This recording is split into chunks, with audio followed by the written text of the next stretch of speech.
So when you fail, and we get to here, and we're at our failing rep, we want to get up more, almost pushing into the bench more, getting ourselves back. Not moving your head back, but getting that chest up and really pushing in, out, and in, and not like this because we've changed our range of motion. Of course, it's easier because we got more things engaged.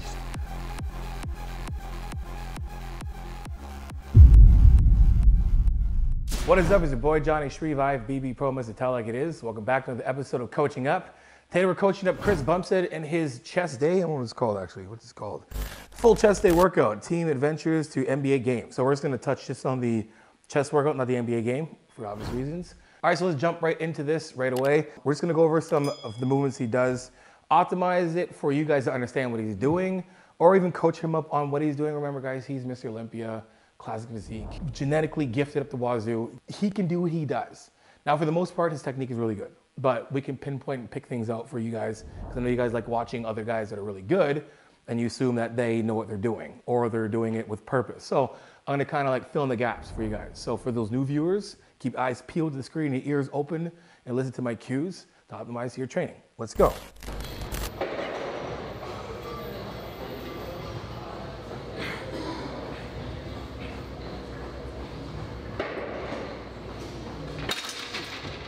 I'm really trying to focus on squeezing a contraction, holding a little bit slower because of my shoulder injury, and also because sometimes it's just good to train like that to build better mind-muscle connection. And I feel like my pecs have kind of plateaued a little bit in the last like year and a bit since 2020 Olympia.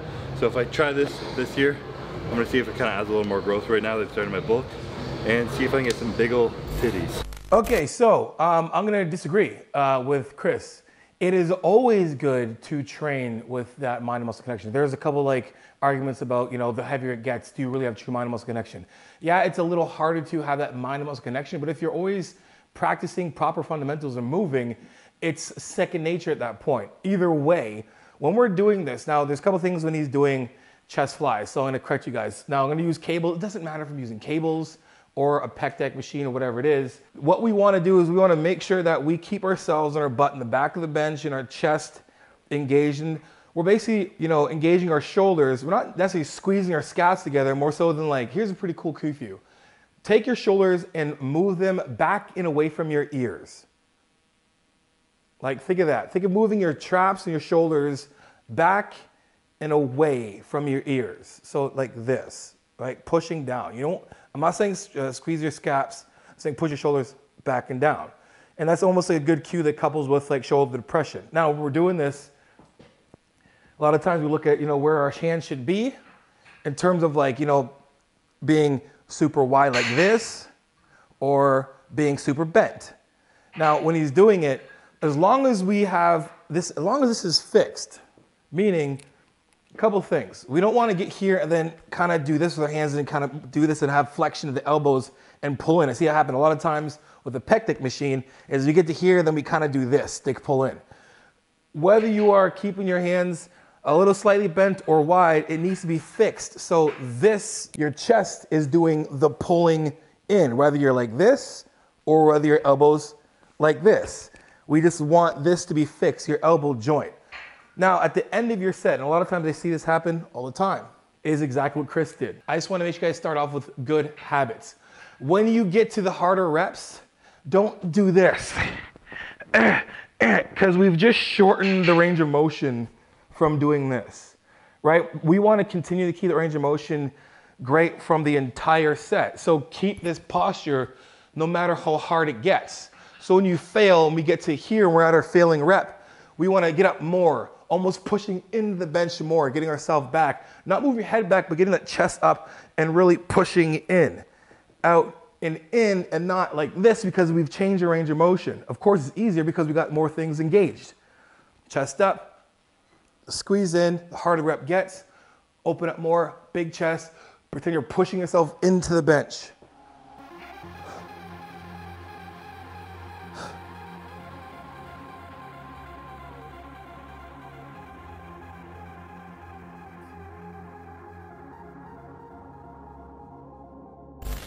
Hey, yo, guys, a lot of you guys are watching the video and not subscribed, so do me a favor, subscribe to the channel and make sure you hit that notification button too, so the next time I put a video, you'll be the first ones to get it. And also guys, hopefully by now you like the video. And if you do, the like button. Back to the show.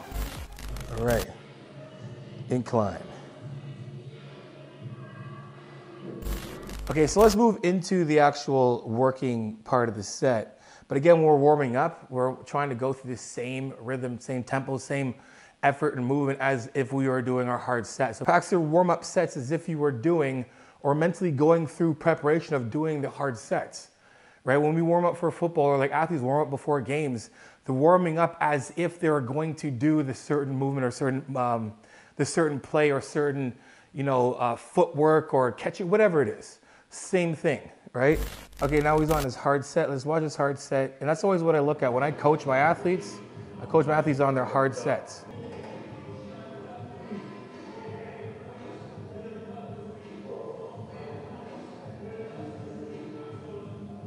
Hips coming off a little bit.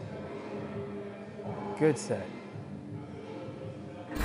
Good set. So good set overall. A couple things we can definitely optimize here, and that is 100%. I'm going to coach everybody. I'm always coaching from the ground up. So remember, the floor is our leverage when it comes to this. We're trying to push into the floor. So anyway, so pushing from the ground up, right? So as soon as we're into the bench, get ourselves positioned as if like we should be able to stand, like almost like if you're here, I should be able to almost like squat. It's like a very natural thing for me to do naturally when I'm here. So same thing, put your feet like this or like over here like this or like up here and doing all this weird shit. Keep them planted in the floor, your butt back, or in the bench. The one thing I really want to go over is the bottom part of the rep, but for overall, try not to have so much of this. The higher this chest gets, the more we're gonna end up doing flat bench. So keep your core engaged. That's gonna take a little bit of that off of your lower lumbar. Then we're pressing. Look at this like a bow and arrow or like an elastic band in terms of the overall range of motion at the bottom. If I have a rubber band, like I do, like this, and obviously from here to here, I'm still pulling it, but from here, if I do this, it's gonna go that far. Now I'll take that same band and I pull it back even further, it's flying. Zoom, right? That's what we wanna do. That's what's happening for some of you guys when you do your reps. You're cheating yourself in your range of motion. So the issue is we have, at the bottom of his set, it was gonna do his harder rep, and this is where everyone fails, keeping their core engaged, is from here, and then they're pushing through the ground, but then their butt comes off like this, and they get the rep up, and we do this. To avoid that, we're gonna push our core, push into the core. The harder the rep gets, push into the core. Don't try to push through your feet and lift your back more to kind of squeeze out. Coming down in core. That big air I just pulled into my chest, I'm now gonna take that and force it down here while I'm pushing the weight up. So I'm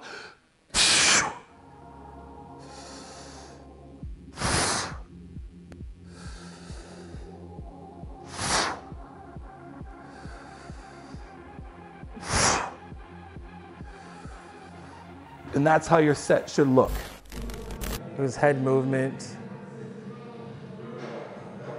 Right, we want to keep those shoulders necessarily down and keep a good range of where we're actually pushing the entire time. Let's go over this movement. So, I like doing this movement. A lot of times people aren't doing it. They're not doing it with intention or with thinking purpose. They just think they're doing a fly and they're doing a fly press. The fly press is a great thing to add, especially for someone who has like, if you have any kind of shoulder problems or like issues in a sense, you're in your safest way for your chest to really kind of get an activation without, worrying too much about shoulder issues is keeping yourself in a little closer. The wider we go, the more, possibility of our shoulders getting engaged too much. That's why it's important when we're doing a fly motion that we don't have the hands traveling past the chest, because even here naturally, my chest is gonna really, start to feel it from here. My shoulders are gonna feel it from here, right? So, input B-roll, me take my shirt off.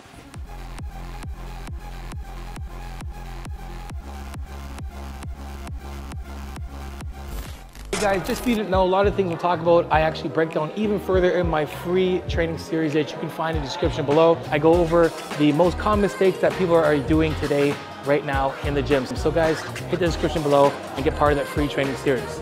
Now back to the show. Okay, so we're gonna go into this and I'm gonna show you guys a little trick. So for those who can actually engage your chest, for those who can do this, right? I'm not trying to be like, look at my titties, look at me, it's a freaking Head and Shoulders. Was it Head and Shoulders? No, it's not. Old Spice. Old Spice. If you do Old Spice stuff, whatever. Anyway, so check it out. So like if I'm sitting here, if my hand's this close, I can flex my chest. Me flexing my chest is the start of shoulder adduction. I'm just doing this. If I do this hard enough, it'll pull my chest in. So I'm gonna do this like here, pull my hands out straight. I'm gonna, move my shoulders away from my ears, right? And then I'm gonna flex my chest. You can see I can easily flex my chest. Now I go a little wider, I can still easily flex my chest. Wider, flex, wider, flex. Okay, now I can hardly really do it at all from here, right? It's harder for me. You can see how much I'm still flexing. I really can't get as much. Now, if I just do this, I can flex it that much more. If I just moving my fists, my hands in over my chest, I have that much better of an activation, right? So doing this is a really good exercise because it allows you to still flex from here, right? So as long as we stay from here with our arms or fists above our chest, we can still activate the chest completely with just the chest. So think about flexing or contracting when we're doing it. Now the fly press is really good to do because obviously we can load a lot more weight and you're still getting really good shoulder adduction, which basically what we're doing is the good range of motion is having our being able to put our hands or that humerus back here behind so our chest can pull it back in. That's basically what's happening. Now to make this more optimal, what you want to do is combine both of those movements, a fly and a press in one. So how to do is properly is once you get your weight and pushing it out, right? Start from here. So try not to get the weight and do all this stuff here and then start going. Get yourself, pull the weight in, right? Get nice and tight, push it out, set yourself, right? Now from here, I want my hands to open from my shoulders, from my chest, right? I don't want the complete start going back. That's just a press. We're not trying to press. I'm thinking of like a fly press. So we're gonna go from here, we're gonna let it open, right? And then we're gonna bend the elbows a little outside of that 90-degree mark, and then we're gonna press in, right? We're letting it open this way and then letting the arms bend naturally. Then once you get here like a W, then we're pressing straight through and pushing ourselves back. That is a fly press. From here, a fly looks the same way, but we're gonna continue having it continue going out with less bend in our elbow where you can still pull from that chest and pulling in. So the arm stays fixed in a sense from this way when the press is doing the same start of a fly and then it's bending and then pressing in. So we look like this.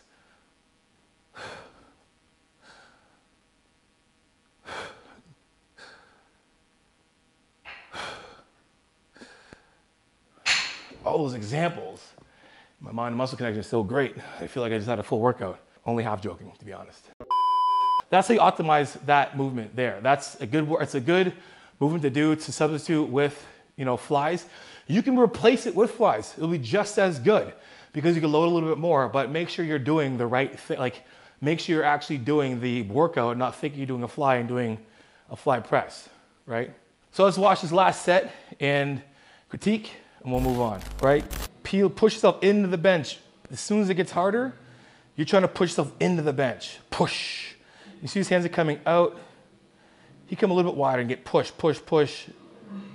Right, get a better view from here. See where his core is. Push. See how he's pushing from the ground? You see he's adjusted his feet right away to push.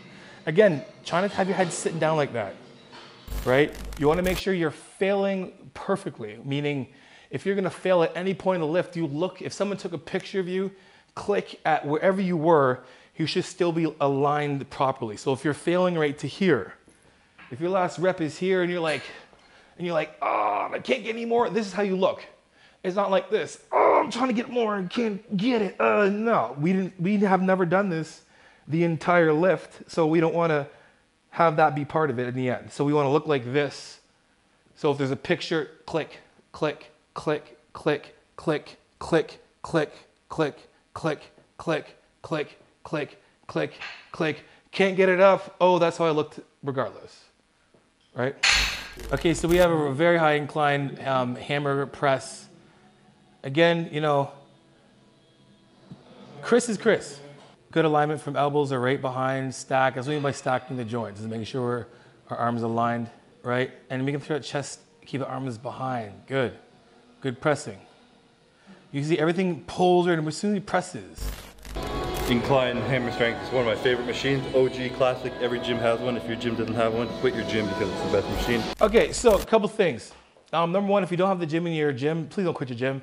There are actually better machines than that. I'm not a fan of that machine whatsoever, to be honest. That hammer strength machine is a very old one.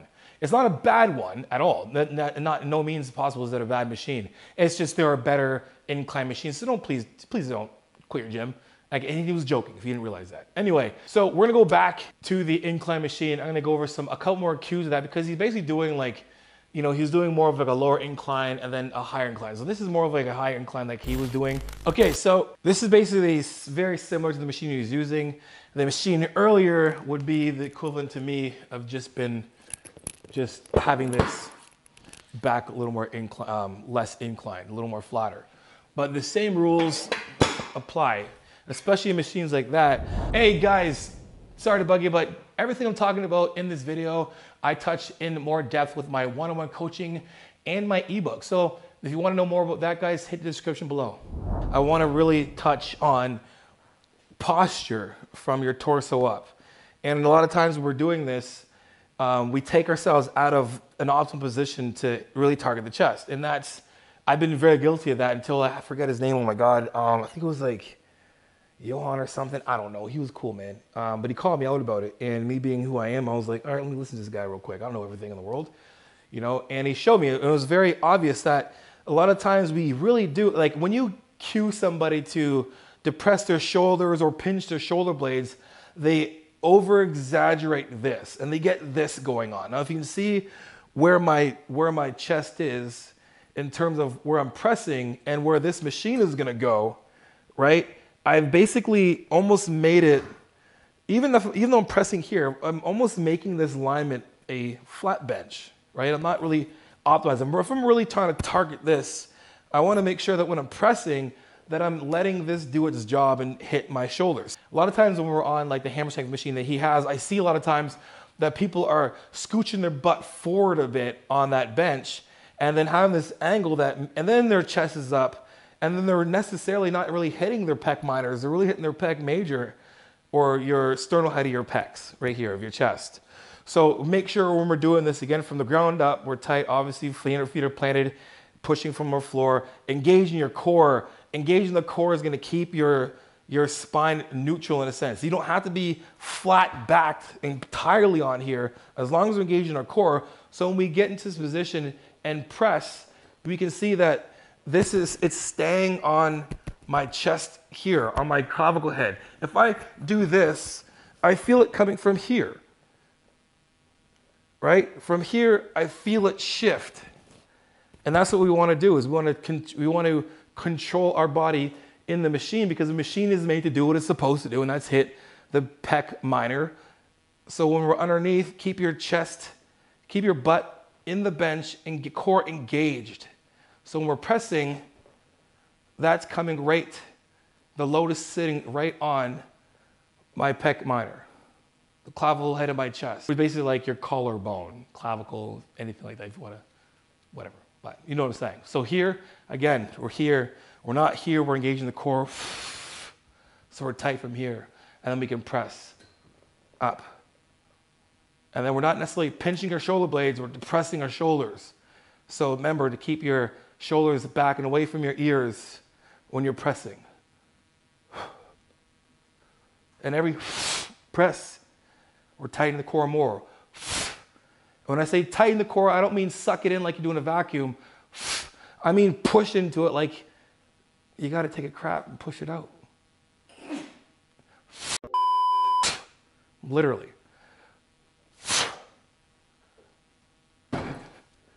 And there's your set. Anyway, that's it, guys. Hope you guys enjoyed the video. Hope you guys can take all those cues and tips to help optimize your next training day.